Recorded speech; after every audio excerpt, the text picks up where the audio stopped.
to the 10th annual Arrow Lecture. Some of you have been here before, but for those of you who haven't, let me tell you a bit about how this lecture came about. In the late 80s, Menachem Yari, who is here with us this afternoon, decided that there ought to be a summer school, an economic summer school at the IAS. There had already been a physics school for a number of years, very successful. And if the physicists can do it, why not the economists? So Manny lined up Kenneth Arrow to be the first director of the summer school. And Ken not only directed the school, he lectured in the school for 18 years until he stepped down in 2007. But even after he stepped down, he continued to come. And he was sitting right in this room, like all of you, asking questions like all of you. Of course, his questions were better than yours. And this continued until really just the year before he died. He was last here in the summer of 2016, and he would, I'm sure if he were able, he would still be here. He loved the institution. Anyway,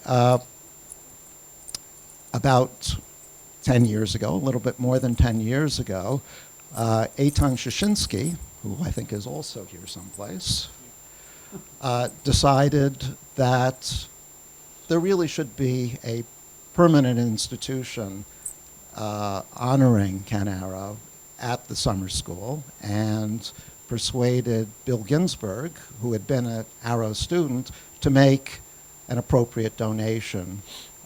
And thanks to Eitan and Bill, we have now had 9 Arrow lectures. And let me tell you who they were, because it's a pretty, I think it's a pretty impressive list. We started with Hiro Uzawa, then Bengt Holmstrom, Partha Dasgupta, Danny Kahneman, Al Roth, Drew Fudenberg, Matt Jackson, Stephen Morris, and Ariel Pecos.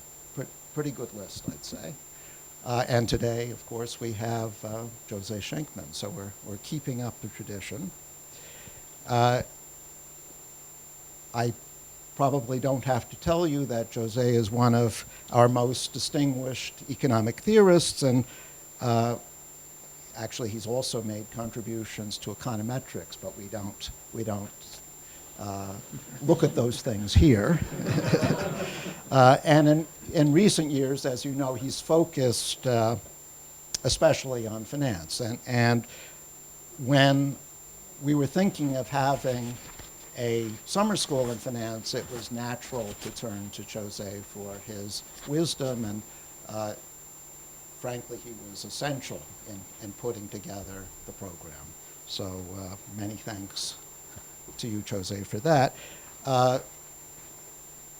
Jose got his PhD at Rochester under Lionel Mackenzie, taught for many years at Chicago and then at Princeton, and is now at Columbia. He's the Charles and Lin Zhang Professor of Economics at Columbia. And I think it's about time to let him talk. I've done enough of that. So welcome, Jose. Thank you, Eric. 45 minutes, right? That's what you told about 45 minutes? Yeah. Okay. So first of all, it's an enormous honor to give an Arrow lecture.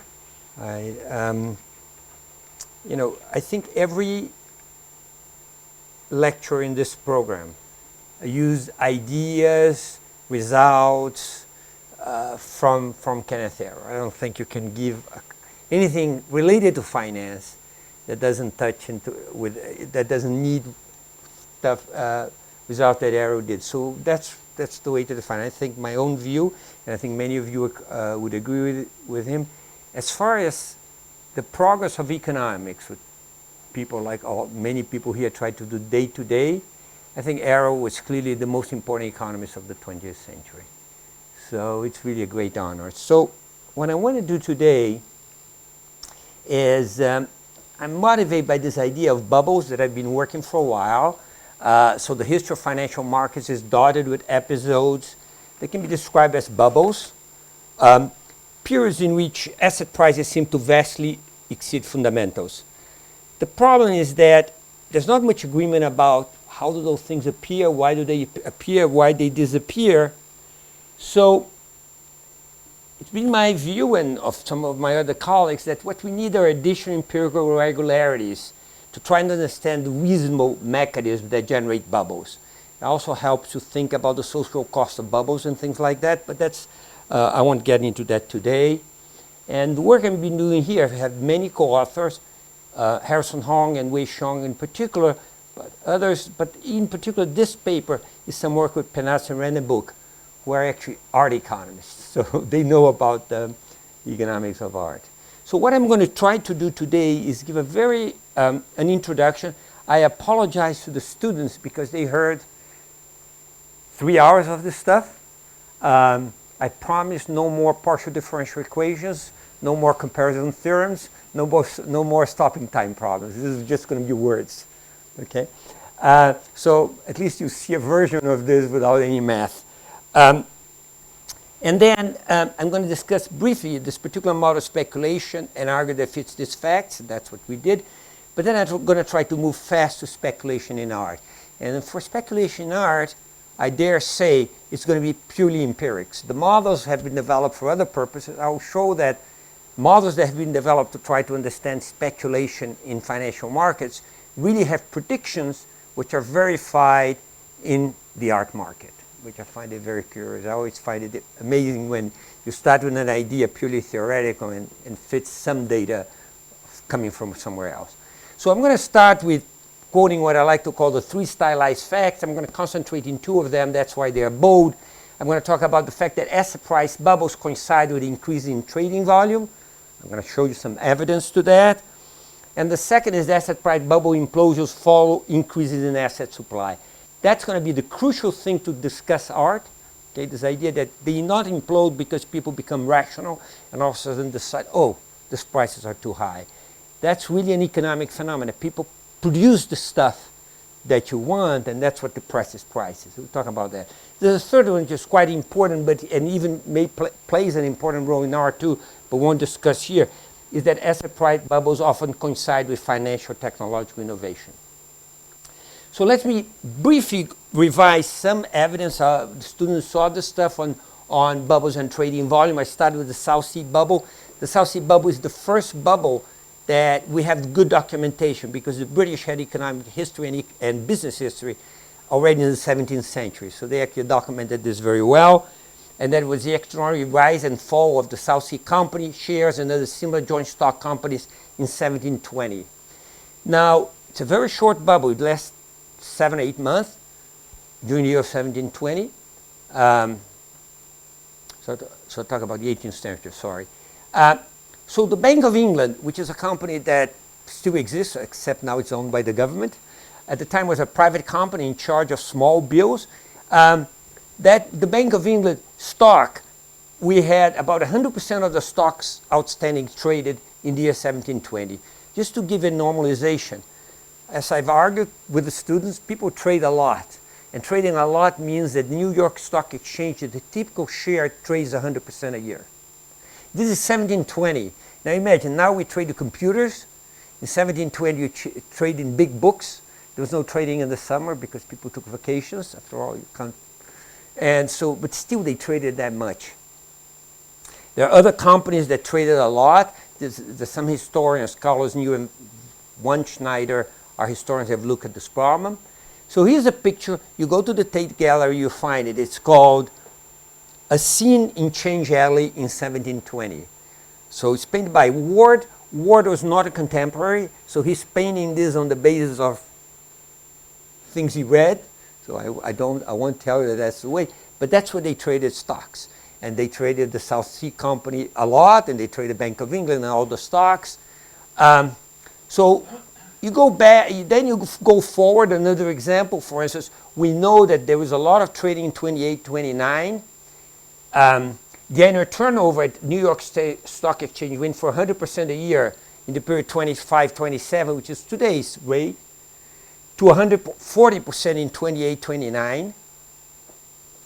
Now, you know, the United States is the only country I know of where they still quote the number of shares traded as opposed to the value. But that's actually good for history because it's more comparable. You know, numbers, what the millions of dollars meant then. This is more comparable. Exactly, what is that in 100% per annum? Does that mean that each share of stock was traded exactly Once. once? On average, On yeah. average, Yeah, exactly. That's normal. It's today's rate at New York Stock Exchange. It's probably the same at the Israeli Stock Exchange. I don't know. But in a place like China, of course, it's 400%, but that's a different story.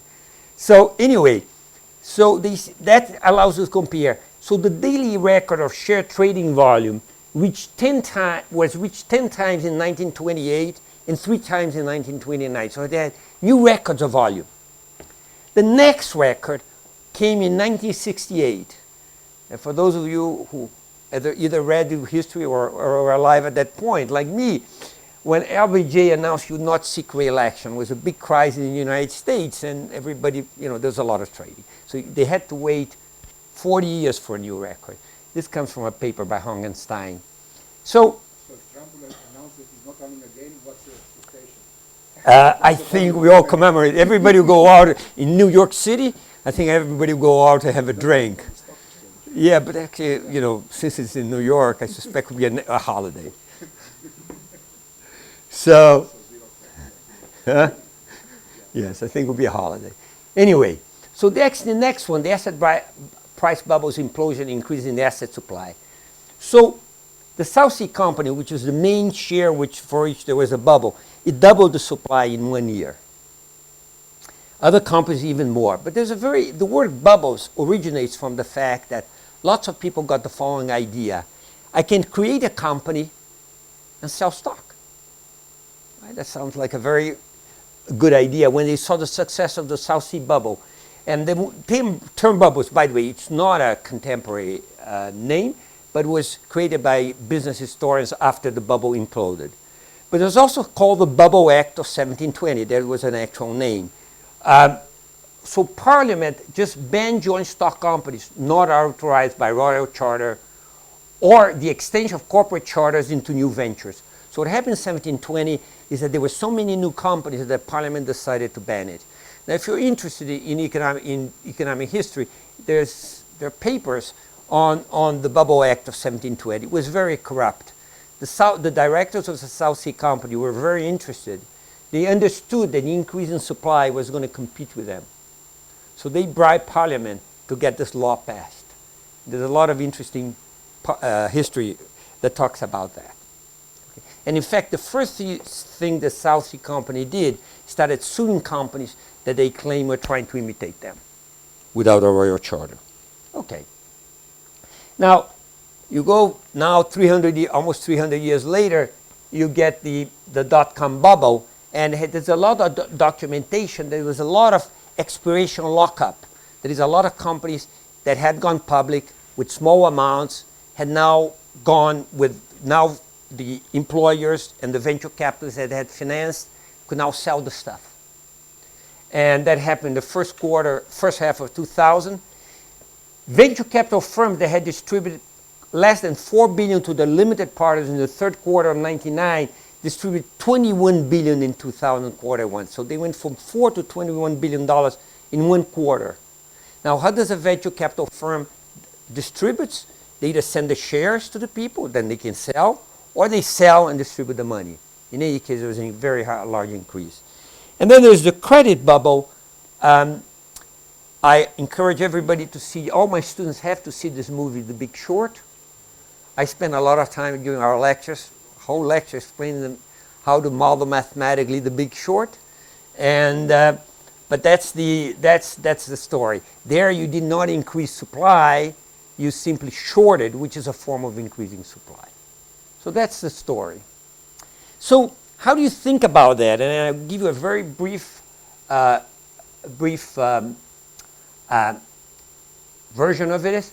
The first thing, we're going to assume that investors have heterogeneous beliefs.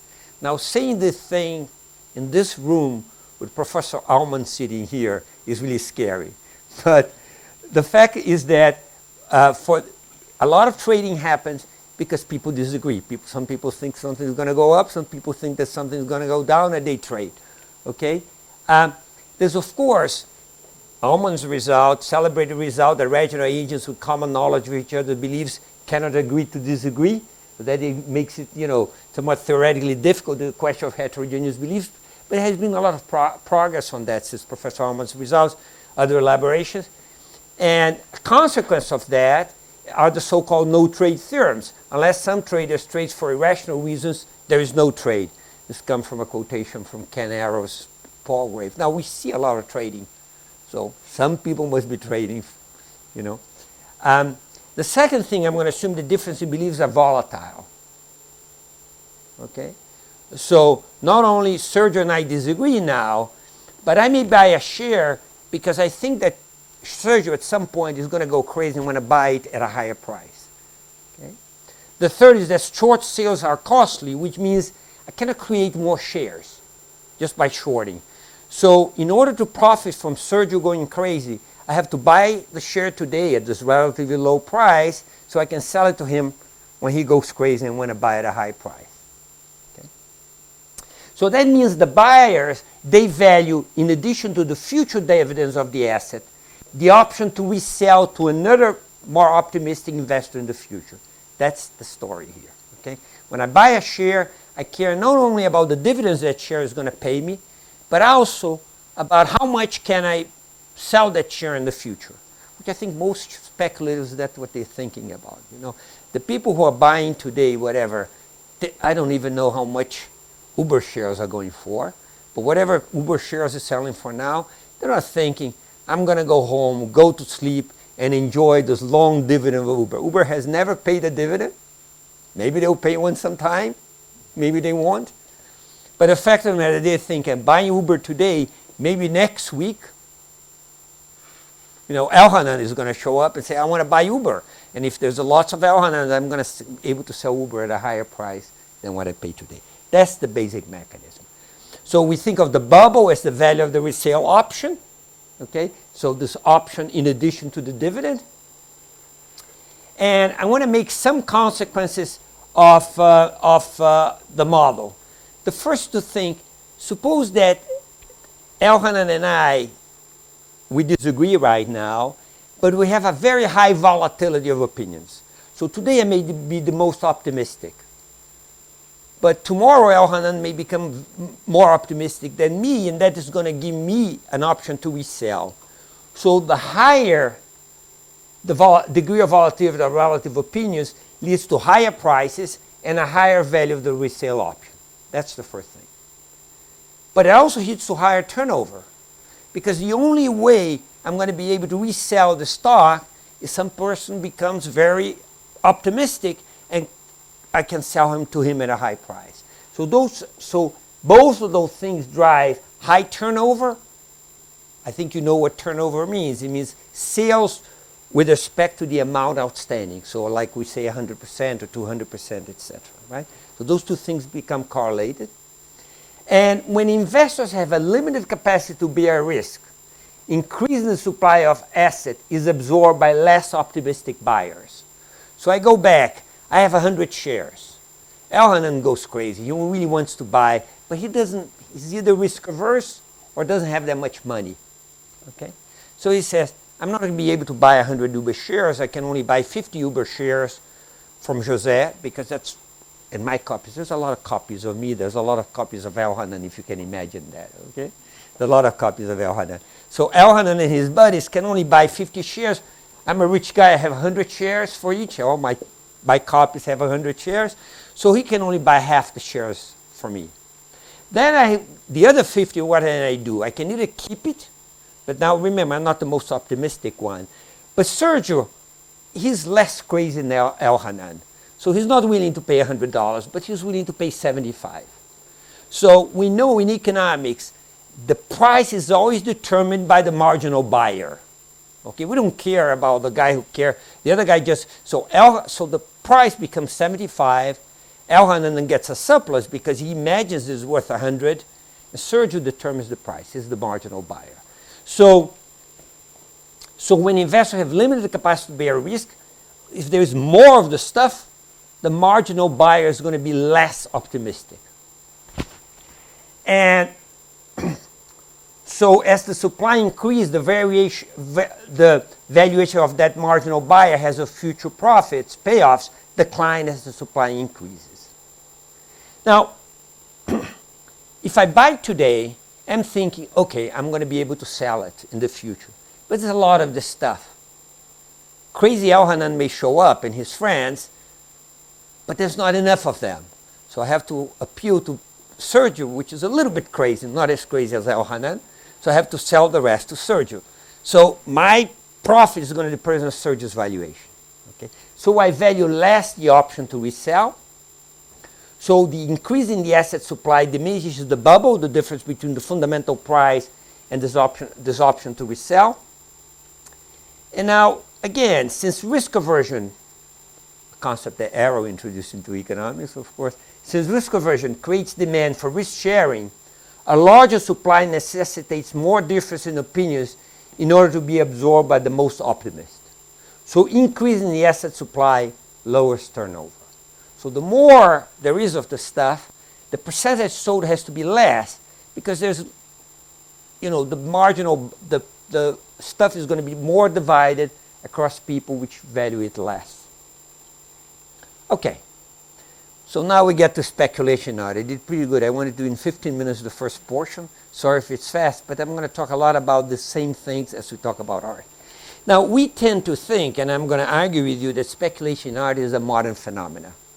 But Peggy Guggenheim, the great collector, she was the niece of Solomon Guggenheim, the founder of the Guggenheim Museum, but she herself was a very important collector. And if you go to Venice, her collection is in a museum which is also called the Guggenheim Museum. It's Peggy Guggenheim Museum. It's a great museum. It's all part of the Guggenheim Foundation.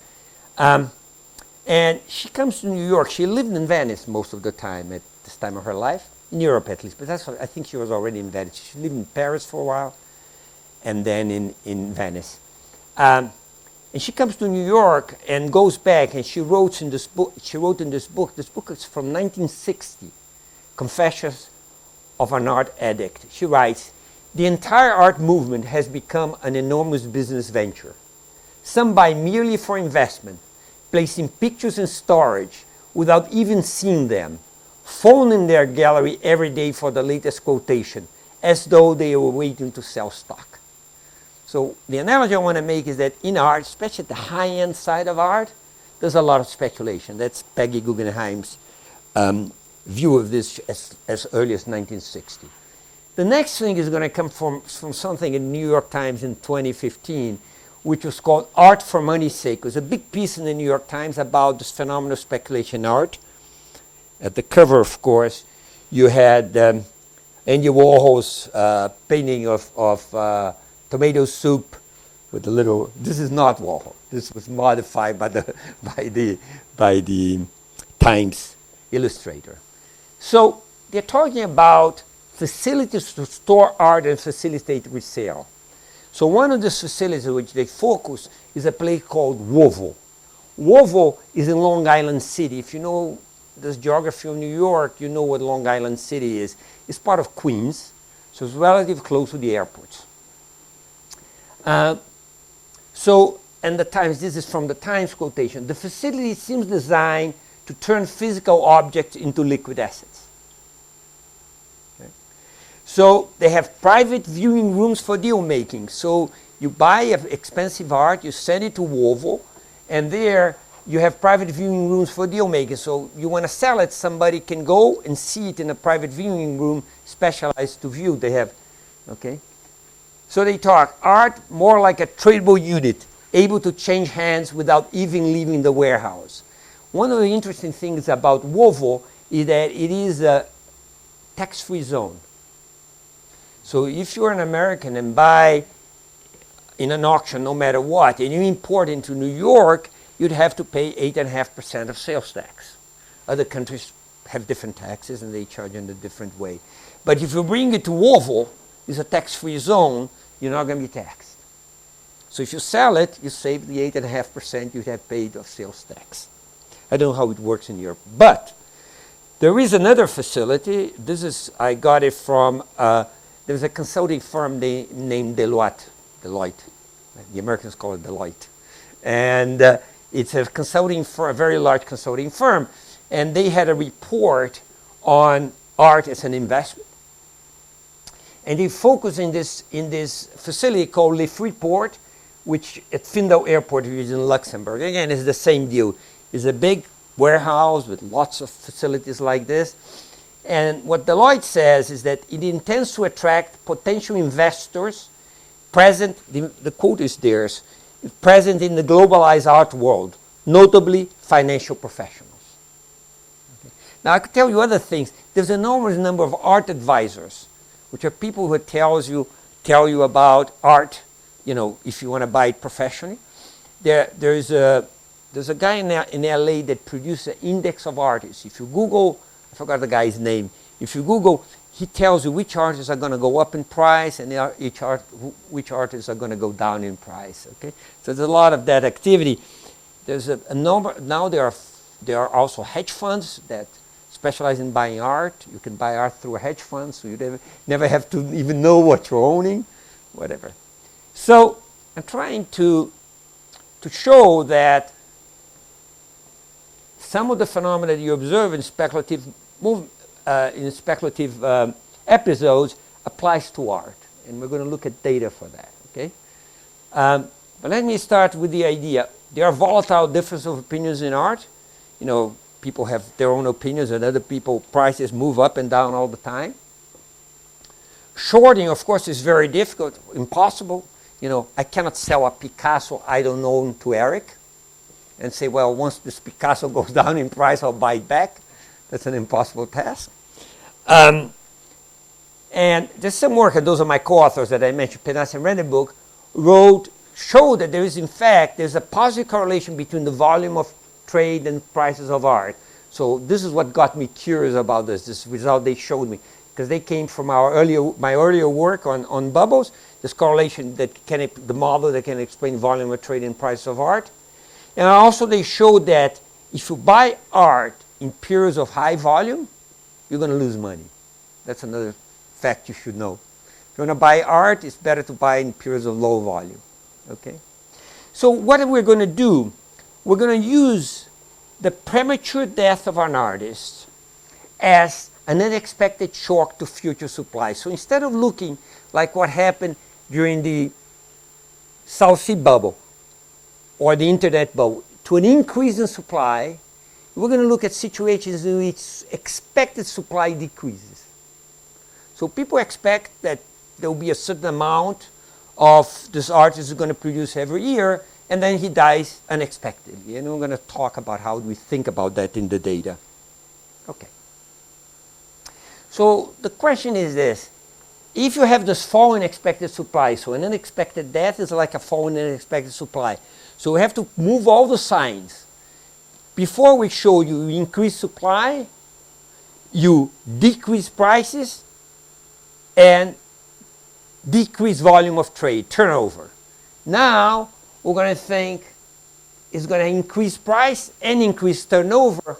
The fall in expected supply is going to cause this. So that's just a change in sign of both the phenomena and the consequences. So that's okay. That's where we're going to look at the model. So we're going to see, does a fall in expected supply increase prices and turnover? Now, the fact that it increases in prices is a very natural consequence of any theory in which supply affects prices. Right? Any theory in which supply affects prices. So here, I'm only going to give you a measurement. Okay? Somebody dies, an artist died, prices go up, and I'll tell you how much. But almost any theory will tell you this. What's not done by any theory is that the increase in turnover, the amount you trade of the stuff, is less obvious. And that's going to support the theory of speculation I just described. And I'm going to discuss possible alternative explanations, other theories that have implications, and show that this theory does better. That's how we're going to do it, okay? So this is the basic idea. You want to think about how does a fall, a death, unexpected death of an artist, of course, if that causes a fall in the expected supply, how that affects prices and turnover. Okay. Now, I'm not really looking at turnover. I'm going to look at volume of sales. But from this point of view, this is a safe change. Because the volume of sales of these artists, since they die prematurely, presumably they have a smaller amount outstanding of works than they would have if they had not died. As a result, we can, you know, this is okay. Turnover must also have increased if we see that. So I'm going to tell you one more story which I think is very good, and then get to the empirical results. So there was a play which was incredibly popular in France in the 19th century. It was what's called the vaudeville, which is like a singing kind of play. It's not really a serious opera, but it's like a more popular theater with music. Okay? And was first presented in 1800. And here's the play. The plot of the play is the following. Hembra is in financial difficulties. So what he does is that he hides at the home. His wife, Saskia, we know her name from the paintings and so on, right? Saskia goes out in mourning clothes. So she pretends she's in mourning. She doesn't say anything. She doesn't say if Rembrandt dies. Then the demand for Rembrandt surges, and the widow, in quotes, because she wasn't a real widow, sells many. After a while, Rembrandt disappears. That's the play. Okay. However, and this I have to believe my co-author who speaks Dutch. There's a book by a historian named De Wilt who says this was based on a true episode. The episode involves actually, it was not Saskia's idea, was an Italian dealer's idea, according to De Wilt. But this I'm just quoting. I can't read Dutch, and this book is not translated. Now, there's a character in the play called Forbeck. Forbeck is a dealer. And the dealer says, for me, the paintings with a high price are the ones that people buy from me at an even higher, at a higher price. Okay. So for me, I don't care about talent. That's what this quote is about. That happens in the play. And here's another quote I found from Andy Warhol on Basquiat. So Basquiat, of course, is this American graffiti artist who became, even alive, a very famous painter, died at 28. And he was a very good friend of Andy Warhol, who kind of made his career at the beginning. And he says, someone was saying that when all these dealers heard that there was a really talented black artist who would probably die off soon from drugs, that they hurried to buy his things, and now I guess they are frustrated because he's staying alive. It's true that Basquiat died 3 years later. And you know, as you know, Basquiat paintings sell now for $100 million each. Serious stuff. So I'm going to do this using auction data. So I'm going to look at auction data between 1957 and 2016. We kind of put all the dollars in 2015 dollars because it's a very long period. You have to worry about inflation and so on. And we're going to restrict of all the, there's you know, recently there was a Caravaggio in an auction, right? So that doesn't count in our data because we want to have people that have a chance to die. Caravaggio is already dead. So we restrict our attention to the 2,400 artists that were alive in 1957 when we start our data set. And the focus are in 258 artists who passed away before turning 66. No later than 2015 because we went a few years after that, at least 1 year after that. Okay? So that's it. So now for 64, now finding the cause of death of people is not that simple. I mean, you have to hire a lot of research assistants and ask them, look at all the obituaries and tell me what these people die from. Now, they only found for 64% of these assistants, maybe because they're not such good research assistants, but we have 64% of these artists they found the cause of death. And of those in this group, 44% died of reasons that we can think of sudden death. Murder, heart attack, suicide, overdose, etc. However, that's not a very, it's not that easy to qualify this. I'll give you an example. Anna Mendieta was suicided. No, that's the one. No. Eva Hess. Eva Hess, the great post-minimalist. We found a cause of death. We look at the obituaries. We can only, for 64%. Didn't find. Or my students were not good enough to find. Okay. It's not my fault. Not my fault. Of those, 4% of the 64%, of the 64%. Of those, half, approximately half, you can clearly say they died of something that couldn't be predicted. But let me give you an example why that's a tough thing. Eva Hess, the great post-minimalist, we'll talk a little bit more about her. She died of a brain cancer. So in principle, brain cancer in the 1960s, you couldn't do anything about it. You could think two ways. You can think people knew she had brain cancer, but we know she was diagnosed a few months before she died. That we have from reports. So in a sense, was that sudden or not sudden? It's harder to find out because after all, we have annual data here. Anyway, so I start with Eva Hess. So here's what we want to do. What would be the prices and volume of Eva Hess, one of the founders of post-minimalism, had she not died in 1970 at age 34? She died very young of brain cancer at 34. And we want to know, the exercise here is that how much her death can account for the increase in prices and volume. That's the thing, right? This premature death. So how we're going to do, we're going to find an artist. I'll tell you a story first, and then I'll tell you, there's a math behind this, but that's something else. We'll find an artist that did not die before age 66, so he doesn't die suddenly, prematurely, and neither died before 1980, which is 10 years after Eva Hess died. Eva Hess died in 70. We want 10 years of data, which the person is alive and trading, okay, and didn't die before 66 either. We require the artist to be born close enough to Eva Hess, within a 10-year interval of 1936, so between 26 and 46. We also want the fact that if he had sold a similar amount of pieces at comparable prices in auctions in the years before Eva Hess died, so we can compare the two. And finally, had Eva Hess not sold any pieces before her death, want the artist to have a similar fame at the date of death of Eva Hess, measured by the number of mentions in English language books digitized by Google Books and published before 1970. So it's a measure of fame. We want to find an artist which is close enough to Eva Hess, and he didn't die prematurely, and didn't die within 10 years after Eva Hess. So we find Frank Stella, which by the way is still alive, is a very eminent American artist. So he's the guy. But that's not, we didn't go one by one like this. You can't do this. There's an algorithm.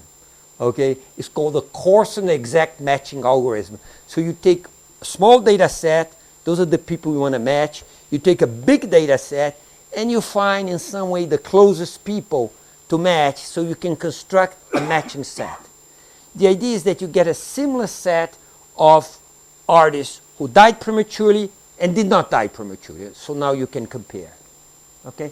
So I'll give you some examples, illustrations. None of those is that important because in the end you're just dealing with the sets. But you have Serge Polyakov, the great French painter, and Balthus. So that's a pairing it's on a candidate. Yves Klein, artists, they even created a color. There's something called Yves Klein blue, which is a very beautiful blue, and that's because he begins of died very young. And John Olsen, who's an Australian painter. Marcelo Bonevardi was he was an Argentinian, but he did all his work in the United States. So he really was a New Yorker, but he was born in Argentina. And of course, Yakov Agam, who studied not very far from here, right? Bezalel is the name of his institution. Yeah, he studied at Bezalel, who is nearby. So those are the pairs we found. it's not important that artists differ in media size because the regression control for that. We match all but 3 of our treated artists. We cannot find good matches for 3. One of them is Basquiat. Basquiat is such outside the curve. In the 20s he was selling very expensive paintings in auctions, etc. You don't find other people like that. The other 2 I forgot who they are. Basquiat I noticed because I was trying to find out who is Basquiat matched to, and I found out that Basquiat was not. Okay, so I'm going to call these guys the treated artists. Those are the guys who died. Okay, I'm using the notation that people who use in empirical work. And the control group are the ones that I match with. Okay, so now I have 2 groups, like an experiment. This is stuff that was done before. The 2 groups are very well balanced. I have a table here, which I won't go through, that shows you that it gives you the same, they are very similar. And here's the way we're going to do it. We're going to run regressions. Unfortunately, I have to mention at least two regressions here so we know what we're doing. And the regression is going to go like this. We're going to take an artist, a piece, an artist I, something that was sold in year T, which we're going to call K, the K piece, and we're going to try to explain the log of its price with a bunch of things. People call those hedonic regressions, right, of the characteristics. What characteristics are going to have? Let's forget about this one here. There'll be a constant. Let's skip this one for a moment. We're going to add something that has to do the year, a fixed effect for the year, because some years there's a lot of sales go up and prices are high, so you want to control for the year of the sale. You want to control for the artist, a fixed effect for the artist. Some artists may just sell things for more expensively even before and after that. And then you want to control for a bunch of characteristics of the piece and the artist. So among the characteristics we include the characteristics of the artwork. Amazing as it may seem, size matters in art. Okay? So although people say, oh no, you shouldn't sell it by the square meters, but when you run the regression, the square meters matter, or square feet, whatever. Okay, but they're the characteristics. The medium, is it gouache, is it oil? Oil is more expensive than gouache, etc., etc. So there's a lot of things that matter, a bunch of characteristics. And then the artist, characteristics of the artist, the age, because artists, as they go over time, they become more famous or less famous, depending what happens to the artist, but the age is important driver, and also notoriety, how famous they are. Now, I talked about the Google fame, but there are other measures of notoriety you can use. Whether or not you have exhibit documenta. Documenta is the most important. A lot of those arts are modern and contemporary. And for that, the most important exhibit is in Germany. It's called documenta. Or if you sold either Sotheby's or Christie's in New York or London, which are the main venues. There are other places that Sotheby's and Christie's. But some measure of notoriety. Okay? Those are so-called. But the coefficient of interest is the beta 1. What does beta 1 measure? This variable here, post-death IT, is a dummy variable, which is 0 if the person has not died, but 1 after the artist's death. So it measures whether the artist died or not. So what interests us is this coefficient beta 1. Okay, you want to see how big is this coefficient beta 1. So that's the first thing. Now, we can do the same thing for volume. Volume, you have to be a little bit careful because volume first is non-negative number. You can take, log of volume. There's lots of zeros. So taking log of volume is not going to help you very much. Lots of years, some artists may be 0. But you use what's called, you do that in exponential form. This stuff was invented by somebody else associated with this university. Vigrilicus was the first person with Hausmann and Hall wrote the first paper on this.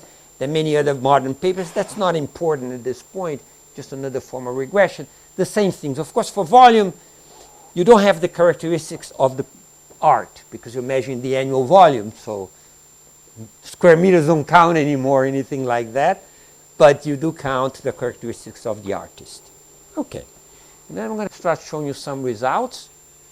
And then we're going to be able to stop. I have about 7 minutes, 6 minutes, 7 minutes, and that's all I need. So the first thing, let's talk about the impact of the artist's death on price and volume. You run a regression like this, and you find a coefficient beta 1, which is quite significant in both for price and volume.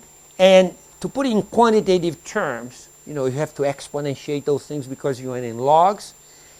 A premature death increases prices by 50%. It's quite a major number. And increase volume by 72%. So the prediction of the model that you should trade much more of a dead artist because you can speculate more on it, it's very strong here, 72%. Okay? So this is, No, the artist volume, the artist total volume, which is what's interesting here. I'll talk later about turnover, but not for volume.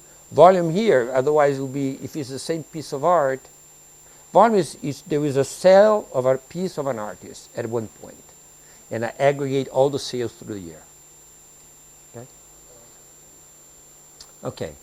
So in this model, the influence of having died remains the same? That's the next question. That's our next question. Is the effect permanent? It is. Okay, the price effect is permanent. So there is no evidence of extrapolative behavior. You look at the point estimate after that, that's the effect on price. There's always noise on estimation and so on, but you can't tell any difference. Okay, so the effect on price is permanent. And that's in constant dollars? That's in constant dollars, $2015, yeah. $2015. Yes. So, For 10 years, I don't know. so If you run 100 years, how come that? Who knows? Exactly, but for us that's permanent enough. 10 years is a long time. So how come that you don't make money out of it with proper hedge fund? I'll tell you why. It's going to come. That's going to come. That's going to come. It's a horrible investment. You said it's unexpected death because it looks like the market expected it. It goes down before. No, this is the year of death. Yeah. Goes up. So you look at the effect Here it's no. Here you can't tell. It's basically zero. It's not statistically significant. Yeah, all those are zero statistics. Look at the error bands. Is there a correlation between the price increase and the age of the debt? Yes, we're going to talk about that. In a minute, I'm going to show you something like this. The second is that the effect on volume is also permanent. That's very interesting because if you have a price effect, you could have a volume effect just because people all of a sudden find themselves with a very important, expensive piece. They say, I'm going to sell this, I know an example like this, somebody who received as a gift a little drawing by Andy Warhol. When Andy Warhol died, this person was not rich enough to hold that thing, so she sold it. But that's something else. That's just saying that will be 1 or 2 years. But the volume effect is forever. Forever in the sense for 10 years. Oh, we have Sergio. I'm sorry. Sergio is my precision guy. It lasts for 10 years. Actually, it lasts more than 10 years because this 10th year is an aggregator. Some artists who have more than 10 years, you have at least 10 years here. Now, the next one is if the death, I know now that the death was unexpected. Some of the people that had these different types of death. So the effect on prices are large. Instead of 50% is 70%. And in volume is again large. Instead of 70% is 120%. So the more, for the cases where you know that it has been very unexpected, this occurs. Huh? Sorry? You make money. That was Andy Warhol's piece story there, right? Now comes for Abraham's questions, right? We're the one who asked you, what about age? All the effect, if you die before 50, the effect is huge. If you die by 66, 65, which is here, you get a positive effect, as I showed you. But if you die by 90, it has no effect. I'm sorry. Huh? That's the price change. Have you measured also the increase in the prices before the death as a function of the age of the artist? No. Because it No. might be that this is lower because It has gone up? Absolutely. Absolutely. This isn't part of the regression because when you compare with somebody else, you're comparing with somebody who lived also for that age. And you're only taking the difference. So you're not accounting for that effect. Now, you can also do the full sample without these matching groups. You get the same result. Another thing, it doesn't matter. The more it only really counts if the person is pretty famous. Now, going to an auction is already pretty famous, but it helps a lot if you are more famous. If you have a lot of sites in the digitized Google Books, that helps a lot. We did a placebo test. This is something you have to always worry about. That's something you just found by luck. And the way you do a placebo test is that we take the treated artists, throw them out. Take the control group and assign to them the death of the corresponding treated artist. And now find a control group for the fake treated. And then you get no results. So it's good to know that it's not artificial the way you're doing. So we got to the conclusion. First, art auction market is a good testing ground for theories of speculation. I confess to you, I was surprised the thing worked out. Because there's a lot of reasons why it could have failed to work out. But it works. Shows that our theories, tend to be... Question. Is it possible that by dying unexpectedly, the artist basically does not have a chance to ruin his own legacy now? We'll talk about that. I think that that's part of it. But not many artists ruin their own legacies when they are late. Yes, there was Dali. Dali ruined his own legacy, but he started ruining his legacy at 35 or something. That he decided he was going to make money. Also, there's other people, even Picasso was claimed to have painted a lot. Now there's a lot. People think this latest work is very important. No, but the Kiriko graph, for example, They decline. I mean, everybody declines. they're young and then Yeah, there's another fact that young artists tend to, the best stuff seems to be produced by young artists, but in contemporary art in particular, you think about the Kierkegaard, people that created new styles and then repeated themselves. So that's possible, or you could have a worse situation, Malenkov, the problem was that Stalin made him stop painting, so he started doing mediocre things by Stalin's orders. So that can happen too. Malevich was told by Stalin to stop painting. So The effect of the volume, the age and so is related to the stock. How much he has, how much Who? painted. yes, Painter, yes, The volume Yeah. is related to the age and so. yes, absolutely, the age. But that first helps because I'm saying that the young guys, the volume increases, so they had to have less outstanding stuff. Exactly. Now, let me finish by making the following. There's a paper by Korteweg and co-authors that show that risk-adjusted, that's about your hedge fund, excess return in art investment is between 1.25% of the risk-adjusted return in the U.S. stock market. So it's not a very good investment. Okay, once you adjust for risk, it's not a very good investment. And by the way, this does not account for substantial transaction costs in the art market. The art market is a very high transaction cost market. Nobody really measures this. It's historical for which period? This goes probably until from where we have auction data, which are public data, probably the same period that I'm looking at, 57, 2015. Because that's when you have data from auctions. You don't have good data from auction before 57. And the paper was published in 16, maybe it's 57, 14 or something like this. Now we also look at repeated sales. I didn't tell you the result. But shows a large difference in returns of purchase resale pairs that bracketed an expected death versus purchase resale pairs before or after death. So on average, we know the returns are low. The returns are high if you're lucky. You buy before the person dies and sell just afterwards. That's a very good deal. So that says the rest of the stuff must be even worse. We don't have... so here's my final thought. Making money in art investment is very difficult, with the possible exception of purchasing something just before the death of an artist. Okay? Just only before the sudden death. Before the sudden death. It's still difficult. Unless you murder the guy. Huh? Unless you murder. So in our data set, we have one murder case. And Mendieta was murdered. Now, I should not say he was murdered. No. Her husband, Carl Andre, which is also an important artist, was accused of murdering her. But he was found not guilty. She fell from her apartment in Soho. Witness heard no, no. But nonetheless, the guy was found not guilty. So, you know, in the data, she counts as suicide, although he may have been suicided.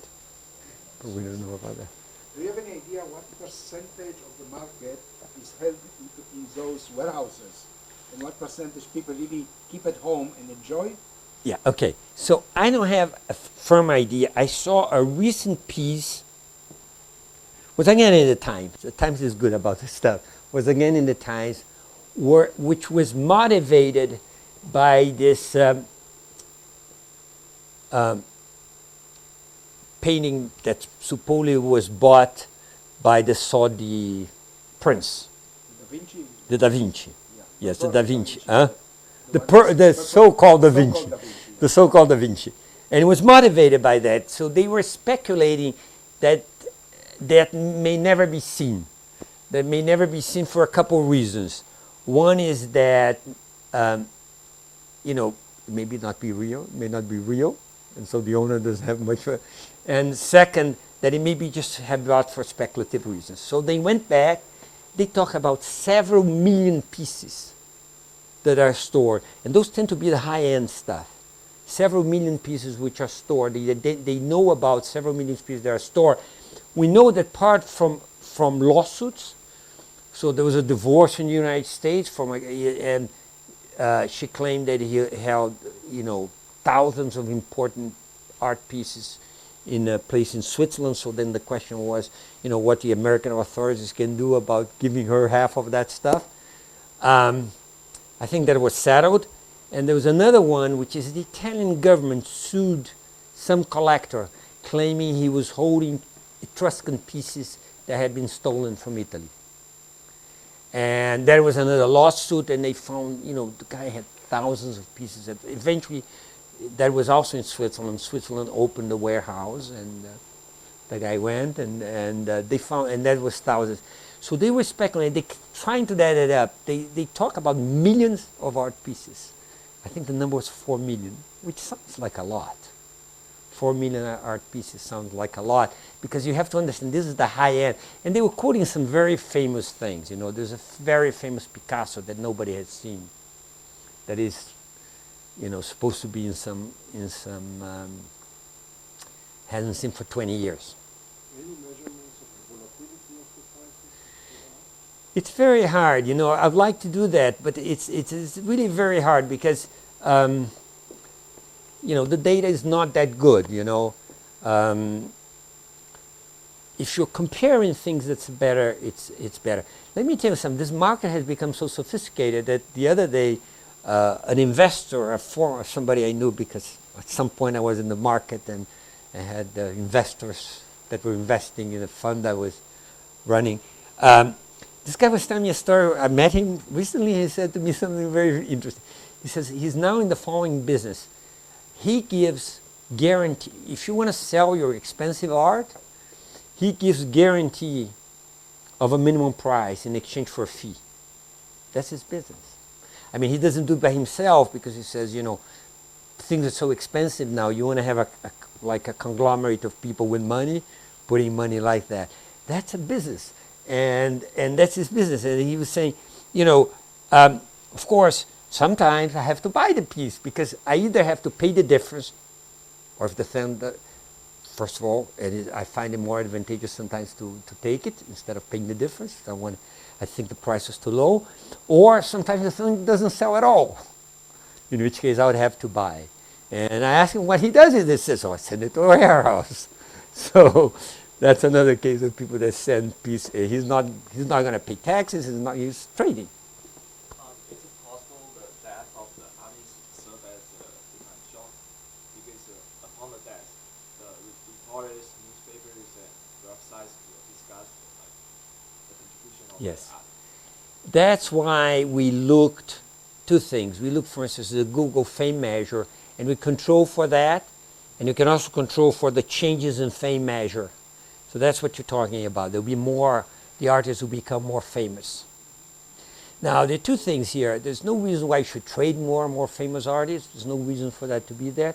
but we look at that. We try to control also for what we don't see that a lot. Those artists who are auctioned, are pretty famous people. Those are not unknown people. The more famous you are, there will be less, you know. Most people in this room, including myself, cannot afford most of these. What is the total value? What is the art that is sold? I'm sorry? What is the total market value? Oh, I knew What's the order that. of magnitude? Okay, so just in auctions, you think of something like, so there's a very interesting phenomenon in the world. First of all, the owners of the largest and most important galleries of the world, like Gagosian, they're billionaires today. Now you become a billionaire by buying and selling art. Shows how big that market is, right? If you're buying and selling, at a corner grocery store, you're not going to become a billionaire. So that's just to give you an idea. The other is that Sotheby's, Christie's especially, because Christie's has for some reason been able to amass the best art for sale. So they sold the Da Vinci, for instance. They got the cut over $400 million. That's a good sale. Is worth billions of dollars in the stock market. And Sotheby's Christie's is private. I'm sorry, Christie's is private, but it's worth billions of dollars. It's supposedly, and Sotheby's just went private for several $100 million. I'm just thinking as a robustness check for the theory. So, like in order to check for supply, would we have the same effect if, for example, a part of the pieces of art are Burned. donating to a museum, for example, or are burnt? Yeah, also. Donate to a museum, it may be, but of course, museums are big demanders here. So we donate to a museum, you cut part of the. But the museums are not. You're right. Museums are potential buyers, and you may be right. If some particular artist, something like have somebody. That's too early for this data set. Munch donated all his. He held himself most of his art, even though he was a successful guy. What people don't know sometimes about Munch is that Munch tended to paint multiple, not copies, but multiple versions of the same stuff, and he kept a lot of them. So he donated thousands, literally thousands of pieces of art, not all important, but many of the most important ones, to the city of Oslo. And so that's an example, somebody whose supply in the private market is very limited. But it doesn't work here because we don't have prices of Munch. Munch died before auctions. I was curious now that you said that, there's a big collection in Britain called the Saatchi collection. And Saatchi collection caught fire. And again, that would be an interesting supply shock. I haven't looked at just one event, so it's hard to say.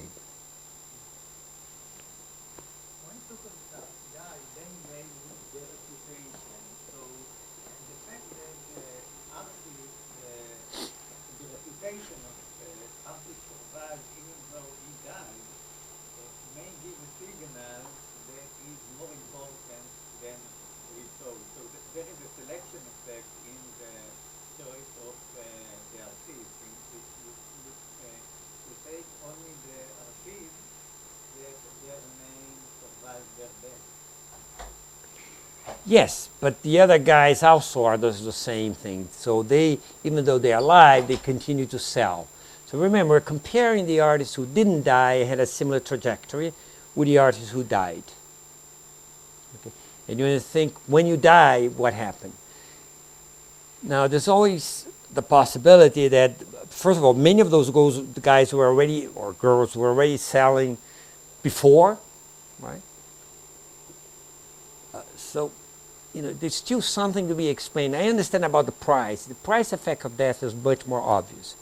For the volume, it's kind of hard to get why are people transacting with those people if they're not speculative. They just want to have it at home. Why do people trade so much? People buying to have it in their home, that will not increase the volume of trade.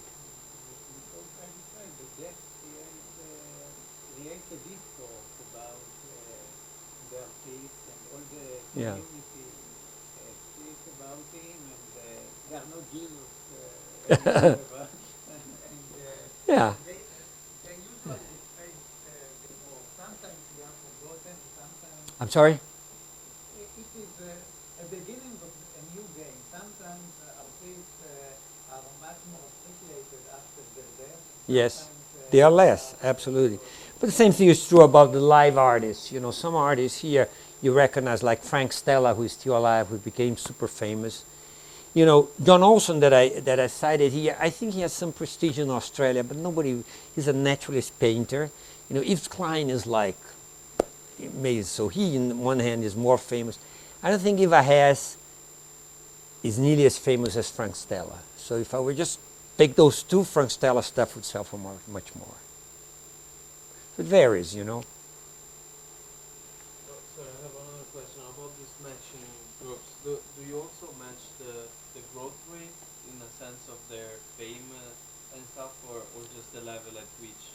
Just the level. The idea is that it's true that what you're trying to control is exactly for what you're saying, because it may be that some artists, the point he's raised, a very important point, is that's why you use these control groups.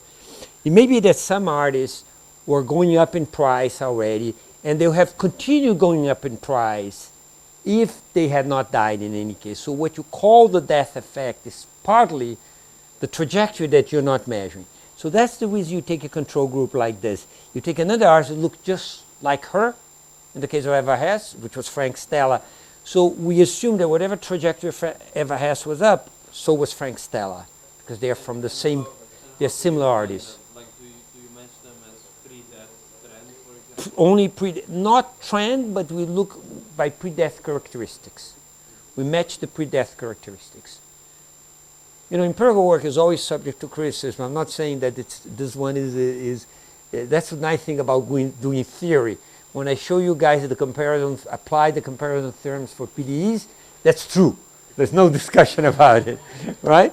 Here, you know, there's always, you know, but I think I find fascinating, as Eric says, I like to do everything. I've done some econometrics in my life. I've done, a lot of my work has been in theory, but I also have done some empirical work too, because I find it fascinating when you can take a theory and look at the data, especially if the data is as interesting. I have my own private interest in art, so it's particularly interesting in this project because it was fun to see this stuff working.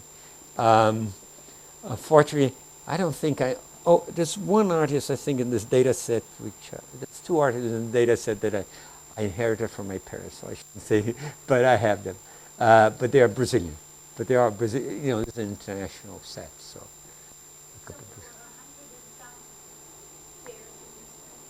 Sorry? No, 238 artists. 3. Oh, they didn't know the cause of death. But the first regressions consider everybody. Consider everybody who died before 66. So the idea there is saying, look, if you die before 66, you die prematurely. Perhaps some of those, yeah. But so that's my big set. And then we get to 100 and something when you are the people who are 200 and something comparisons. We're not going to make any special impact by now. We are over that. Over what? I mean, if we die now, we are not going to make any impact. We are over that. Well, there is a paper. Actually, the methodology here was inspired. The methodology we use is not original, and the methodology was first used by somebody working in co-authorships. Saying what happens when you have an eminent co-author, you know, in sciences, people tend, Leslie probably knows that better, they tend to stay with the same co-authorships for a long time. Economists keep moving. It's very fun. We keep moving our co-authors. Some of us stay together, but some of us move a lot. But in science, apparently the co-authorship teams are more because the labs and so on. And so what happens when you have a very famous co-author die? The lead author, which dies. What happens to the productivity of the other guys? Okay, so that's what the paper starts. So that's your question. And you're right. It's mostly, in that paper, they took both sudden and young death. Yeah, unexpected death, yeah. You know, scientists like it easier for them to do because they call, this is a current people, it's a shorter period. They call the co-author and say, what did the guy die about? And then people knew. Now, In art, all I could do is put my research assistant to look at obituaries in newspapers, if they cited the cause of death or not. But in science, the guy called people. You know, when Paul Erdős died, famous mathematician. Yes, of course. So what happened 10 years after that, lots and lots of papers were published by X and Erdős. Yes. Okay? People saying, oh, I started working with Erdős. Now nobody knew if that's true or not, but that increased the chance of the paper Being published. Until, Ron Graham, I think, was a couple of people that knew Erdős were self-appointed as a committee to vet any such paper. Any such Erdős. paper. Oh, yes, because people will continue to publish papers with Erdős name for years. Okay. Just it significantly increases the chance of The publication. Yeah, so these papers all about productivity of scientists, and it does use exactly the same. That's the methodology. We copied the methodology from the paper. The methodology is not original. What we're interested in was the theory and the empirical tests we did. But and several for some of the same. What you're talking about is exactly this, because the way you measure productivity is by citations or by publications in high-quality journals, etc., right? And adding the name Erdős, so what you're saying is a little bit like what he said about the artist. Knowing that you could add Erdős, that probably made Erdős more important. Because exposed, they had all these papers that were published, perhaps he didn't do anything for it.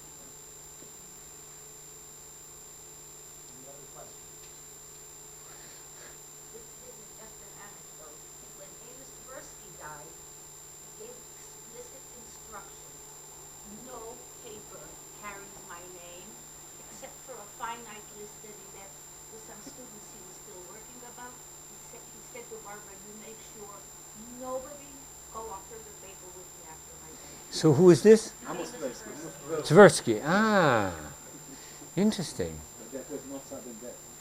Yeah.